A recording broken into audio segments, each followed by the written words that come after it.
সুখে থাকতে পারবি, শুধু এই আশায়। বাবার হয় চাঁদ হতে চেয়েছিল, তাই না বাবা? পরের ক্ষতি করে কখনো নিজের ভাগ্যকে করা যায় না। শিক্ষক হয়ে এত বড় একটা অন্যায় তুমি কি করে করতে পারলে বাবা? ছি ছি বাবা, ছি! তোমার এই কদর্য ব্যবহারে আজ আমার মরে যেতে ইচ্ছে করছে। নমস্কার মাস্টার বাবু। আপনি এই সময়ে পদ্মবাবু আপনাকে একবার ডেকে পাঠিয়েছে। চলুন, দেরি করবেন না। কি বিশেষ দরকার আমাকে? চলুন। বাবা, সেখানে গিয়ে কোনো ঝগড়া বিপদ করলো বাবা? আমি তোর বাবা, এই কথাটা কি আবার শিখিয়ে দিতে হবে? তবে এইটুকু জেনে রাখিস, সে যদি আমার সঙ্গে অসৎ ব্যবহার করে তাহলে তার প্রতারণার মুখোশ খুলে দিয়ে তার বেঈমানের শিক্ষাটা আমি ভালো করে দিয়ে আসবো। চলুন মাস্টার মশাই। চলি মা। শুনুন, কিছু বলতে বাবাকে হঠাৎ দেখে বেড়াবার কারণ আপনি কিছু জানেন? না মা, তবে আমার মনে হচ্ছে খারাপ ছাড়া আমার মনে হয় কিছু হবে না। যাই, দেরি হয়ে যাচ্ছে। তবে তবে কি আমার জন্য বাবাকে উনি অপমান করবেন? না না, তবে কিছুতে হতে দেবো না। আমার জন্য আমি বাবার উঁচু মাথা থেকে কিছুতে মাটির সঙ্গে মিশিয়ে দিতে দেবো না। কিছুতে না, কিছুতে না। কেমন আছো গো জয়া দিদিমণি? তুমি কেমন আছো ভুবন দা? খুব ভালো। তোমাদের গ্রাম ছেড়ে আমি চলে যাচ্ছি, চলে তাই যাচ্ছ? ভাবলাম যে জয়াদির সঙ্গে একবার দেখা করে যায়। চলে যাচ্ছ কেন? আমার চাকরি হয়েছে গো, আমার চাকরি হয়েছে। চাকরি পেয়েছো? হ্যাঁ। কোথায়? যাত্রা দলে। তাই নাকি? হ্যাঁ, কাগজ তলায় বাবুদের বাড়িতে যাত্রা দল এসেছে, খুব নাম করা দল। যাত্রা শোনার পর আমি দলের কর্তাকে বললাম, আমাকে নেবেন বাবু? ভালো বেহালা বাজাতে পারি, আমি গানও করতে পারি। যেই না বলা, বাবু তো আমার দিকে চেয়ে রইল। বাবু পায়ে ধরে বললাম যে বাবু আমি খেতে পাই না, দয়া করে যদি আমাকে চাকরি দিতেন। তারপর কি হয়ে গেল? কলকাতার লোক তো, প্রাণে তো দয়া মায়া আছে। আমাকে বললে গান গাইতে। এই না বলা, আমি অমনি শুরু করে দিলাম ওই সেই গানটা, যে গানটা শুনে তুমি বারবার বলতে যে আবার গাও, আবার গাও। সত্যি বড় ভালো গান। চলি দিদিমণি, চলি, আজও গান হবে। তারপর ওদের সঙ্গেই চলে যাবো। ঠিক আছে দিদিমণি, তোমার গলাটা কাঁপছে কেন? তোমার চোখে জল পড়ছে, কি হয়েছিল দিদিমণি? কিছু হয়নি, বলছিলাম চলেই যখন যাচ্ছ আর তো তোমার গান শুনতে পাবো না, সেই গানটা একবার শোনাবে? শুনবে সেই গানটা না? ঠিক আছে,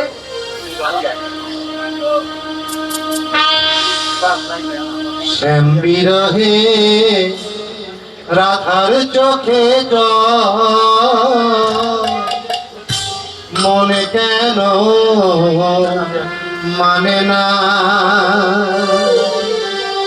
শ্যাম বিরহে রাধার চোখে মনে কিন্তু মানে না। তাই অঙ্গ লাগি সঙ্গ দিতে, অঙ্গ লাগি সঙ্গ দিতে মনোলজ্জা হয় না।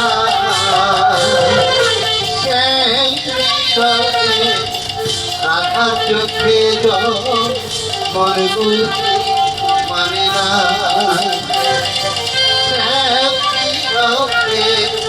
রাধার চোখে মনে বুঝি মানে না।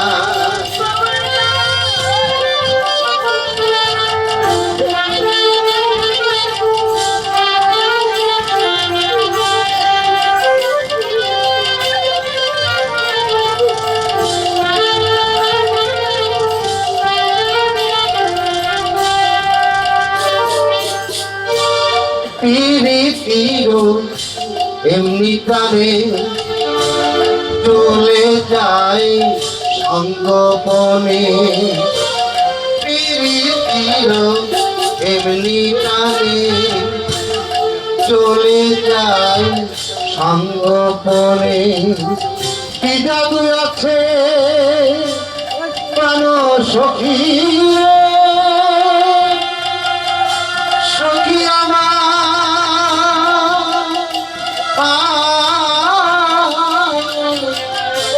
প্রাণ সখী আমার কি জাদু আছে ওই বাঁশিতে কি জাদু আছে ওই বাঁশিতে রাই নিজেও তা জানে না আর কি জাদু আছে ওই বাঁশিতে রাই নিজেও তা জানে না শ্যাম বিরহে রাধার চোখে জল মনে বুঝি মানে না শ্যাম বিরহে রাধার চোখে জল মনে বুঝি মানে না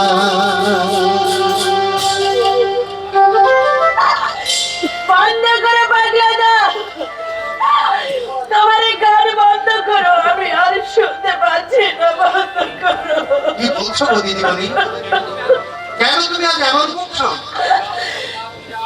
তুমি যাও, তুমি যাও, তুমি এখান থেকে যাও, অনেক রাত হয়ে আসছে, তুমি সেখান থেকে চলে যাও। হ্যাঁ দিদিমণি, আমি যাই। কর্তা বাবুকে আমার প্রণাম দিও। কলকাতায় গিয়ে চিঠি দেবো গো, উত্তর দিও গো, উত্তর দিও। শ্যাম বিরহে রাখার চোখে জল মনে বুঝি মানে না শ্যাম বিরহে রাখার চোখে জল মনে বুঝি মানে না তাই অঙ্গ লাগি সঙ্গ দিতে অঙ্গ লাগি সঙ্গ দিতে মনোলতা আনে না শ্যাম বিরহে রাধার চোখে জল মনে বুঝি মানে না সখী রে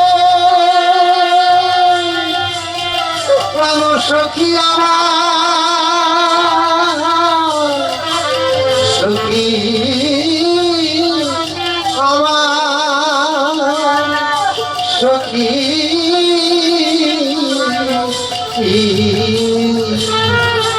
সখী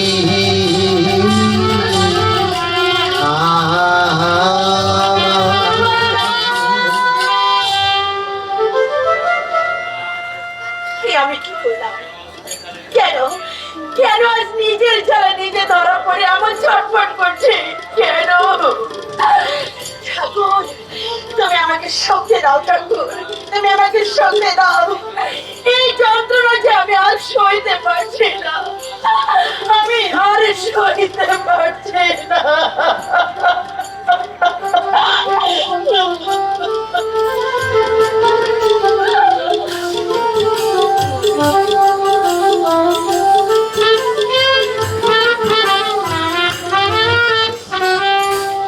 তাই তো জামিনী এখনো ফিরছে না কেন? সেই কখন গেছে অনিমেষকে গাড়িতে তুলে দিয়ে শশীবাবুকে ডেকে নিয়ে আনতে, কিন্তু এত দেরি হচ্ছে কেন? আজকে তিনি এসেছেন আর এসো শশীভূষণ, এসো। হঠাৎ আমাকে ডেকে পাঠাবার কারণ? কেন, তোমাকে আমি ডাকতে পারি না? না না, তা নয়। তুমি ভাগ্নের জন্য আনন্দ উৎসবে গ্রামের অনেকেই নিমন্ত্রিত হয়েছে, শুধু আমি বাদে।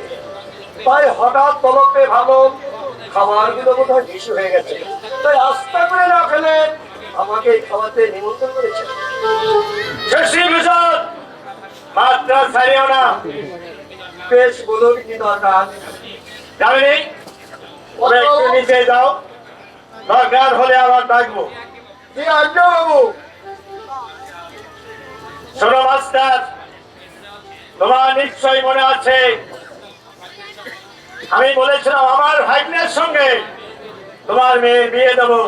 আছে সেই জন্যই আমি তোমাকে ডেকে পাঠিয়েছি। আজ অনিমেষ বিলেত গেল, ফিরে এলে আমি শুভ কাজটা সেরে ফেলতে চাই। যেমন আপনার ইচ্ছা। তোমার মেয়েকে দেখে সত্যি আমার ভীষণ পছন্দ হয়েছে। এইবারই ও হওয়ার যোগ্যই বটে। বিয়েটা অবশ্যই মাসেই দিতে পারতাম, কিন্তু অনিমেষের বিলেত যাওয়ার আগে বিয়ে দেওয়াটা উচিত বলে মনে হচ্ছে না। আমি এখন যেতে পারি? এর মধ্যে যাবে কি? আরে বসো, অনেক কথা আছে। দেখো, বিয়ের আগে কয়েকটা কথা তোমার বলবার আছে, যদি কিছু মনে না করো বলতে পারি। বলুন।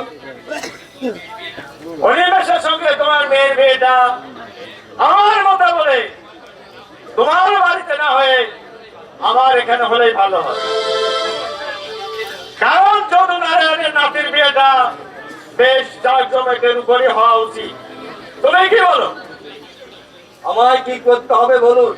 কিছুই না, তুমি যদি কিছু মনে না করো আজ থেকে এই মেয়েটিকে আমাদের বাড়িতে পাঠিয়ে দিতে পারো। তবে হ্যাঁ, যখন তোমার মন চাইবে এসে দেখে যেও, তাতে আমার কোনো আপত্তি নেই। আপনার বক্তব্য খুলে বলুন। এটা আর আমাদের কি আছে?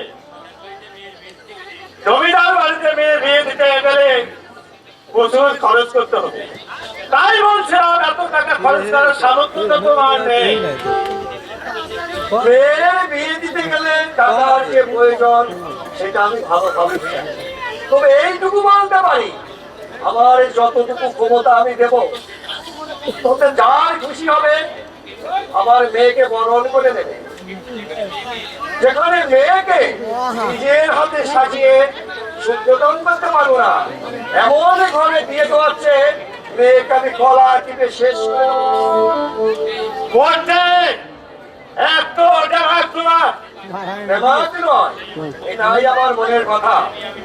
মেয়ের বিয়ে আমি দেব, আর তাতে যদি আমার এই ভাঙা কুড়ে ঘর বিক্রি করে দিতে হয় তাতেও আমার দুঃখ হবে না।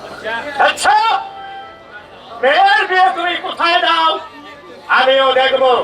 নিশ্চয়ই দেখবেন না, এবং আমি নিঃস্ব হতে পারি। নিমন্ত্রিতদের দুটি সাক্ষাৎ খাওয়ার ব্যবস্থা ঠাকুরের কৃপায় আমার যথেষ্ট আছে। তাই নিমন্ত্রণ করে মায়ের চুলো দিতে আপনিও যেন দাঁড়াও, বলুন। তোমার মাইনের যে কটা টাকা বাকি আছে তুমি নিয়ে যেতে পারো। আর কাল থাকবে আমার কলেজে তোমার না আসলেও চলবে। ধন্যবাদ। আমি আমি বড় আনন্দ পেলাম না। আজ এতদিন পরে আমার বিদায় দিচ্ছেন, তবে একটা কথা না বলে আমি থাকতে পারছি না।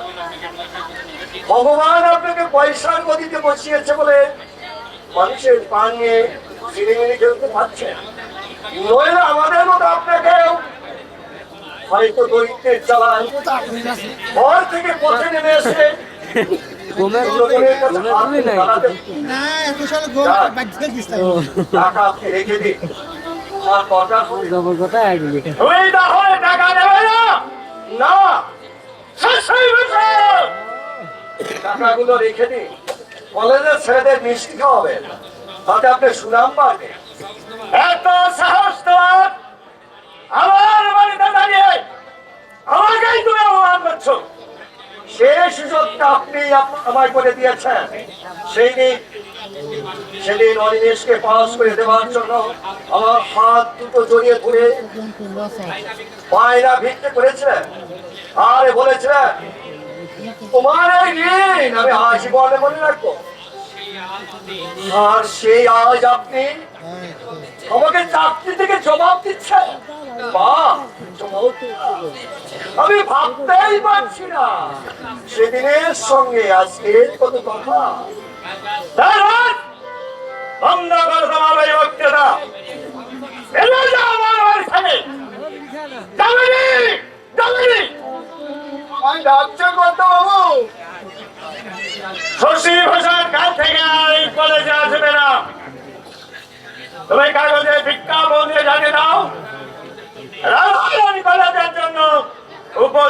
যথাপক প্রয়োজন মাইনে যা লাগে দেব। আর হ্যাঁ, তুমি আর শুনে রেখো শশীভূষণ, অনিমেষ বিদেশ থেকে ফেরার আগে তুমি এই গ্রাম ছেড়ে দাও। কারণ তোমার এই নষ্টামের সঙ্গে আমার ভাগ্যের বিরুদ্ধে ভবিষ্যৎ নষ্ট করতে পারবো না। কথাটা মনে রেখো। কি বললেন? আমার মেয়ে নষ্টা? আমার একটু সময় থামাতে পারেন সরকার গোসাই? আমার গলাটা শুকিয়ে যাচ্ছে, মাথাটা ঘুরছে, চোখ দুটো যেন অন্ধকার হয়ে যাচ্ছে। একটু জল, আমি এখনই আজ মাথা বসাই, আপনি বসুন। না না না, থাক, এই বাড়িতে আর জল স্পর্শ করবো না। আমি যাই, শরীরটা খারাপ লাগছে, মনে হচ্ছে পৃথিবীর মায়া কাটাবার সময় হলো। আমি চাই মাথা বসা একটু হয়। না না, আর এখানে দাঁড়াতে ইচ্ছা করছে না। সেখানে মানুষের দুর্বলতার সুযোগ নিয়ে তাকে প্রবঞ্চ বিচারি আচ্ছা যেতে পারে, সেখানে আমি আর এক মুহূর্ত দাঁড়িয়ে থাকবো না। এটাকে বলতো